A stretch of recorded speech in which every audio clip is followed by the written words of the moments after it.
Olá, gente, tudo bem com vocês? Mais uma edição aqui do CP Futebol Clube, com meu colega João Paulo Fontoura, para a gente falar aqui sobre a saída do Renato Portaluppi, que foi definida aí nesta segunda-feira, após uma reunião aí com o presidente Alberto Guerra, no hotel que o Renato mora aqui morava, né, em Porto Alegre, agora dá para dizer assim. No início da tarde saiu uma nota oficial aí confirmando que o Renato Portaluppi não vai ficar no Grêmio para 2025. E agora acho que a expectativa é saber quem vem, né, Lucas? A gente acompanhando esse desenrolar desse ano maluco que o Rio Grande do Sul viveu e que o Grêmio, como disse o Renato, ao longo dos últimos meses foi o clube que mais sentiu isso. Eu estou na expectativa de saber como a diretoria vai reagir, porque eu vejo que tu não sai de celular aí hoje já durante todo o dia, porque talvez quando tu estejas nos assistindo, as mudanças podem ser maiores até do que na comissão técnica, por exemplo, o departamento de futebol, e aí que justamente figura a minha curiosidade pelo seguinte sentido. Até eu já publiquei recentemente no site do jornal aqui, nas outras 3 vezes que o Renato saiu do Grêmio, ou foi saído, as reposições, não quero ser aqui profeta de alguma notícia ruim, mas foram nomes que não deixaram saudades para o torcedor do Grêmio, ou por boa parte da torcida, né? Na primeira vez, no início de 2011, quando o Renato saiu, foi o Julinho Camargo, que na época estava no Inter. 2014, no início, foi o Anderson Moreira, né? E de 2021 para... no início de 21, né? Foi em abril. No início da pandemia, né? Quando o Renato saiu pela última vez, foi o Thiago Nunes foi contratado, é verdade que foi campeão gaúcho, mas também durou muito pouco no Grêmio. Então eu estou curioso por isso, pelo histórico, e por uma outra questão, Lucas, que aí eu passo a bola já para ti, te devolvo a bola, pelo seguinte: o atual presidente Alberto Guerra, quando foi homem forte do futebol, ele teve um leque muito pequeno de treinadores ao seu comando. Ele teve o Silas, que até foi campeão gaúcho em 2010, depois teve o próprio Renato, quando começou justamente a amizade já de 2 décadas que eles têm, né? E depois, na outra passagem, de novo com o Renato, 2018 para 2019. Teve um rápido período com o Roger Machado, ou seja, o leque de treinadores é muito pequeno. Do vice-futebol atual, que é o Brum, só o Renato. Então, existe uma experiência pequena, pelo menos no sentido de trabalho, de avaliação de um treinador no seu dia a dia, né? Vamos ver como é que vai ser a perspectiva no mercado da diretoria do Grêmio. E até falando nessa questão do vice de futebol, pode não ser mais Antônio Brum, né? Porque até a informação, daqui a pouco, muito provavelmente, quando estiver vendo esse vídeo, talvez nem... essa informação já tenha sido até oficializada pelo Grêmio, né? Porque a informação que eu tenho de agora há pouco é de que a entrevista coletiva que está agendada para o Antônio Brum, nesta segunda-feira, às 5h30 da tarde, no CT Presidente Luiz Carvalho, deve oficializar a saída do Antônio Brum. Então, teria, além da troca do treinador, tem a questão da troca do vice de futebol. Então, seria a troca no Grêmio seria muito mais do que na beira do campo, né? Então a gente vai ter que ver como é que o Grêmio vai se comportar aí a partir da saída, se oficializada mesmo, como eu tenho informação do Antônio Brum, como é que o Grêmio vai buscar um treinador e quem é que vai ser esse vice de futebol. Então seriam 2 trocas, né?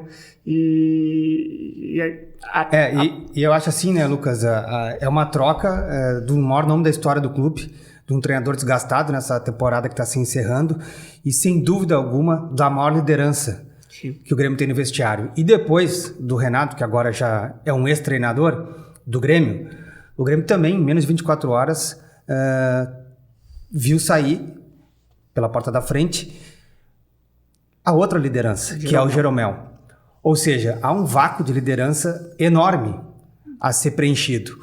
Se a gente for falar dos últimos anos de um Grêmio vencedor, só existe a figura do Kahneman, que do ponto de vista desportivo só volta a competir no meio da temporada de 25. Então, repito, a minha curiosidade é pela substituição, talvez, do departamento de futebol, do nome a ser escolhido para comandar o vestiário e de que maneira novas lideranças vão surgir, se a liderança maior vai ser de novo no técnico. Porque muita gente se engana, Lucas, e talvez o Renato seja um personagem que ajuda a fazer com que as pessoas misturem um pouco a questão da liderança, porque tu pode ter o cargo de líder e não exercer liderança. Tem jogador de futebol que fala sobre faixa de capitão, por exemplo. Eu sou abraçadeira, mas tá cheio de capitão. Tem muito técnico que comanda vestiário e não tem liderança alguma. Né? E o Renato sempre foi uma liderança absurda dentro do Grêmio. A gente até pode avaliar se passando ou não dos limites. Ele sempre exerceu essa liderança e agora... repito, pelos nomes que a gente teve na história recente do Grêmio, a substituição, o Thiago Nunes deu uma entrevista sobre isso. Ele não soube entender no lugar de quem que ele estava entrando. Exatamente. Até talvez por essa questão de liderança, dá pra gente colocar nessa conta, porque o Guerra tentou ainda fazer com que o Renato ficasse. Essa é a informação, porque o Renato, depois da reunião, o Guerra acabou passando pelo saguão do hotel, não falou com a imprensa. Depois o Renato acaba falando, né? Ele estava saindo do hotel no carro, ele acaba falando com a imprensa. E ele confirma que foi ele que pediu para sair. E, além disso, ele confirma que informou ao presidente Alberto Guerra ontem após o jogo de que ele iria sair. Então dá para ver que essa reunião foi mais para tentar fazer com que o Renato mudasse de ideia. Pelo menos essa é a visão que eu tenho do Alberto Guerra indo ao hotel do Renato, conversando com ele para tentar fazer com que ele ficasse. Sim, e teu depoimento é para lá de vale, porque tu estavas lá e conversou com o Renato. Eu estava ouvindo, depois assisti pela internet também, me pareceu um Renato abatido, e aí eu faço a leitura, a interpretação, pelo menos, da nota que o Grêmio divulga no seu site, reafirmando isso que tu estavas colocando, que foi o Grêmio, pelo Grêmio, melhor dizendo, o Grêmio gostaria da continuidade do Renato. Né? E o Renato teria já informado, após o jogo contra o Corinthians, que não gostaria de permanecer, ou que não permaneceria. E isso, para mim, vai um pouco de encontro ao abatimento do Renato. Eu não sei se o abatimento é pelo real motivo. Eu não sei se o real motivo do abatimento é esse, sabe? Eu ainda para mim é um cenário meio cinza ainda do que aconteceu. Porque eu sempre achei isso e não é porque aconteceu isso agora que eu vou mudar. É difícil um dirigente, seja ele qual for, mandar o Renato embora. Todas as vezes que o Renato saiu, foi por iniciativa dele, mas que era evidente, o desgaste da relação era evidente. Né? Mas enfim, acho que o presidente não querer falar nesse momento posterga um pouco, pelo menos para mim, essa explicação por parte do Grêmio. Se o Grêmio de fato queria que ele continuasse, o que faltou para que o Renato ficasse de fato, né? Se o Renato está abatido...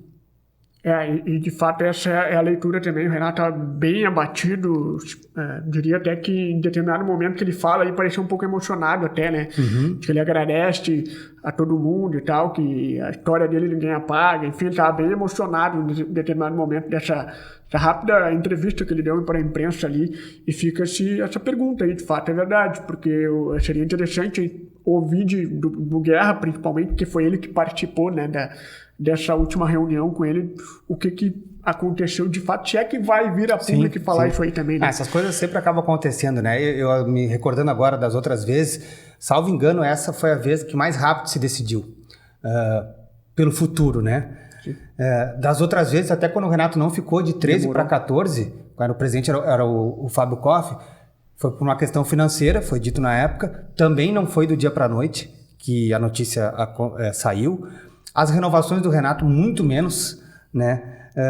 O Renato, aí eu já não estou falando mais sobre término de contrato, mas sim de término de temporada. Mais de uma vez o Renato, o juiz apitou, ele pegava e saía fincado para o Rio de Janeiro para começar as férias, tendo contrato ou não, né?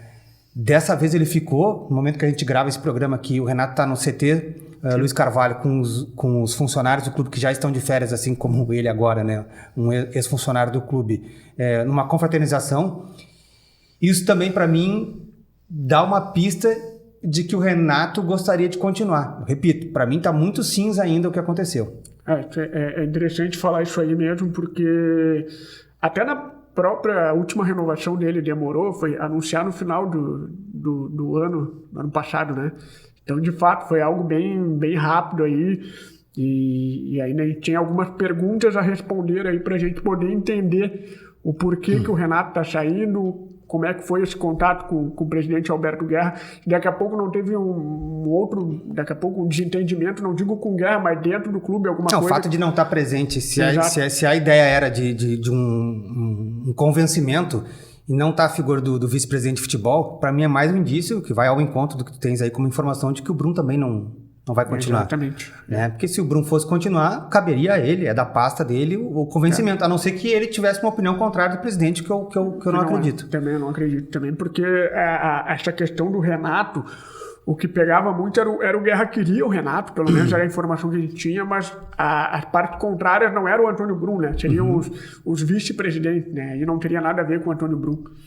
Pois é, vamos ver se no próximo programa a gente já vai falar de um novo treinador, se a gente vai seguir especulando por aqui, embora a gente não tenha especulado nenhum nome, não sei se tu tens algum nome aí. Mas começa a pipocar, né? Que agora começa a pipocar, claro que muita gente fala do Tite, porque né, o Tite tem uma identificação, foi campeão na Copa do Brasil. Que não vai ser, desculpe, é o Fernando Diniz, que acabou de Exatamente. confirmar a permanência de quem já tinha contrato em vigência, né? Exatamente, até porque a informação lá em Minas era que ele ia sair, ele mesmo ficou bravo depois da coletiva, e com razão, acho que né, faltou ali a comunicação com a presidente ali do Cruzeiro, mas aí começa a especular, mas é claro que a gente vai apurando, vai tentando buscar informações porque nessa época do ano, o JP sabe muito bem, é mais a especulação do que te acaba apurando mais fake news, na verdade, do que algo que de fato é concreto. Né? Mas outra coisa que é certa, né, Lucas, para encerrar da minha parte, é que o Grêmio tem pressa. Né? O Grêmio tem pressa, o novo treinador é parte fundamental, independente de quem estiver à frente do departamento de futebol, principalmente se trocar. Se trocar a pasta, o nome da pasta, o treinador ganha uma importância ainda maior para mim. Exato, precisa o quanto antes, porque precisa planejar 2025, né? Daqui a pouco está começando o ano, aí não pode ficar sem o seu treinador. Então, galera, é isso aí. Mais uma edição do CT Futebol Clube. A gente possa voltar numa próxima aí, como o JP falou, e já com o nome do novo treinador do Grêmio aí, a gente começa a trabalhar bastante firme aí para que a gente possa descobrir aí quem é que vai estar na casa-mata do Tricolor em 2025. Tá bom, galera? Um grande abraço.